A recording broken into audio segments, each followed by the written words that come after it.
Muchísimas gracias por estar Sin embargo al aire. Gracias por ayudarnos a compartir las ligas de estos textos, de estos videos que compartimos con ustedes desde este espacio de información, de análisis, donde privilegiamos el periodismo. Pues este es mi texto para este lunes 11 de abril. eh, y pues dice lo siguiente. Se llama Los dos Alejandros. Quizás usted no estuvo al tanto o no le importó. Quizás no lo recuerde o simplemente no tenía edad para entenderlo. Pero a finales del 2003, cuando Vicente Fox Quesada cumplía 3 años al frente del gobierno, todas las expectativas que se tenían sobre él se habían cumplido para bien y para mal. Los que pensamos que sería una administración más del PRI, simulada como transición democrática hacia el PAN, lo habíamos confirmado. La misma corrupción, el mismo influyentismo de la familia y los cercanos, los sindicatos corruptos sin tocar y los empresarios montados en gobernar a través de su persona. Otro gobierno neoliberal se había instalado y no había algo que hacer sino esperar a 2006. Quizás no se enteró, tal vez no quiso tomarlo en cuenta, pero muchos de nosotros sí recordamos qué país vivíamos en diciembre del 2009, cuando Felipe Calderón cumplía 3 años al frente de la presidencia. Había llegado no por el voto popular, sino por la ayuda de los empresarios, de los intelectuales y del Instituto Federal Electoral, y el país estaba dividido entre los que considerábamos que era un gobierno ilegítimo y los que decidieron apoyarlo, aún con la duda. El país estaba en llamas. Las violaciones a los derechos humanos desde el Estado eran tema de todos los días. Se había perdido el control de la seguridad y las ciudades ardían por eventos inéditos, matanzas a plena luz del día, ejecuciones, desaparecidos. Y antes de recapacitar sobre la estrategia podrida, Calderón decidió apretar aún más. Más balazos, más muertes, más ejecuciones. Fuego para apagar el fuego y lo que siguió nos impacta hasta estos días. Quizás usted no lo tomó en cuenta o quizás ya estaba desesperándose y acostumbrándose a la realidad. No lo sé. Pero muchos recordamos qué era México en diciembre de 2015, cuando el presidente Enrique Peña Nieto alcanzaba 3 años de trágico sexenio. Un año antes se le había descubierto la Casa Blanca y habían desaparecido los 43 normalistas de Ayotzinapa. El país se sentía adolorido y sin destino, y los pueblos y ciudades vivían sometidos por la violencia permanente. Había organismos anticorrupción, pero la corrupción se había apoderado de todos los aspectos de la vida pública. Para los de a pie no había más opción que esperar, sentarse y decir: que ya se vaya este sexenio, por favor, que termine esto. Y en los 3 años que vendrían, la sensación más común era la desesperanza, el abandono, la resignación, aunque, y lo sabríamos mucho después, detrás del dolor se preparaba un carnaval democrático, la elección del 2018. Esto lo escribo momentos después de votar en la consulta de revocación de mandato. Acudí contento. Me sentí liberado porque, aunque sé que podría no alcanzarse los votos para que sea vinculante, comprendo a plenitud que por mi voto y el de muchos existe este mecanismo de democracia participativa.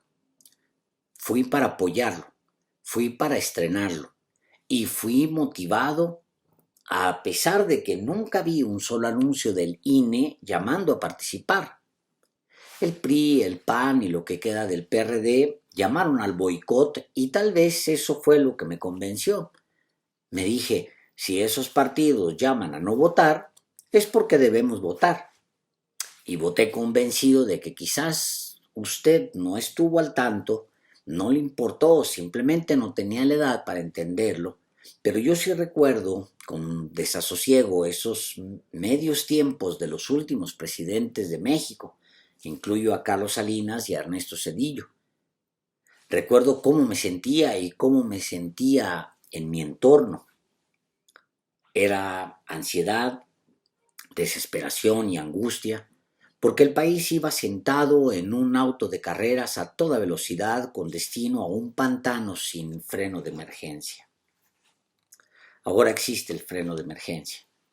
Desde hoy es posible dar freno a un ciudadano. Y me sentí poderoso palparlo y saber que ahí está, que a pesar de todo, ahí está y que debemos defenderlo. Hace varios años que leí un texto del extraordinario escritor mexicano Guillermo Fadanelli, en el que contaba de aquel otro Guillermo Fadanelli que era él en el pasado, antes de siquiera escribir cualquier texto. Decía palabras más, palabras menos, que le hubiera gustado poder decirle a ese otro que era él mismo en el pasado, que razonara bien sus decisiones y procurara no tomar las que el Guillermo Fadanelli del futuro no aprobara. Lo recordaré ahora y lo recuerdo desde que fui a votar el día de hoy y pensé, ese otro Alejandro que soy yo en el futuro estará contento de lo que hicimos. Ya escribí que no votaría por Andrés Manuel López Obrador, fuera un sí o un no. Dije que votaría por mí mismo, por darle un poco de descanso al Alejandro del pasado que se sentía angustiado, desesperado y desilusionado a medios sexenios, sin otra opción que aguantarse a que fueran terminando cada uno de los presidentes en turno sus respectivos mandatos. Ahora vindico al Alejandro del futuro y creo que estará agradecido conmigo cuando dentro de 6 años evaluemos a la presidenta o al presidente. Gracias a mí, Alejandro del futuro, tenemos una herramienta para darle una patada a los presidentes antes de que sigan haciendo más daño o podemos ratificarlos para que terminen lo que empezaron. Piensa, Alejandro del futuro, que juntos razonamos en abril de 2022 que en diciembre de 2027 podríamos despedir o ratificar a la presidenta o al presidente en el poder. Piensa, Alejandro del futuro, que este Alejandro que soy ahora no puede votar en el pasado para expulsar a Ernesto Zedillo antes de que se valide el Fobaproa. No puede expulsar a Vicente Fox de los Pinos antes de que encabece el fraude de 2006. No puede expulsar a Felipe Calderón antes de que conduzca a México al peor derramamiento de sangre desde la Revolución de 1910 y no puede correr a Enrique Peña Nieto antes de que sea él, tan menor y tan indigno, el que ponga cara de ratón asustado frente a Donald Trump, por decirlo menos. Ahora, Alejandro del futuro, tienes una herramienta de medio término que permite echar a los malos presidentes antes de que hagan más daño. Piensa en qué ejercicio más fabuloso. Piensa en que 2 generaciones antes de mí no pudieron echar en 1967, justo a mitad del sexenio, a Gustavo Díaz Ordaz antes de que ordenara asesinar a los estudiantes. Piensa en que no pudimos echar a Luis Echeverría, José López Portillo o Miguel de la Madrid antes de que el país se hundiera en las crisis sexenales, las llamadas crisis recurrentes que se sucedieron al final de sus mandatos. Ahora, Alejandro del futuro, tienes la posibilidad de decir basta, pero no siempre fue así. Debes recordarlo y debes pensar que no importa de qué partido sean los presidentes, que todos se pueden ir al nabo desde ahora si no cumplen con lo que prometieron. Piensa, Alejandro del futuro, en todo el dolor que pudimos evitar si la revocación de mandato hubiera estado años antes. Y piensa también en todo el dolor que evitaremos en los años por venir si defendemos esta consulta y cualquier consulta. Hoy fuimos a votar alegres, Alejandro, por la sola posibilidad. y alegres aceptamos el resultado, el que sea, aunque no voten los simpatizantes de PRI, PAN y lo que queda del PRD, aunque se oponga un puñado de consejeros del INE.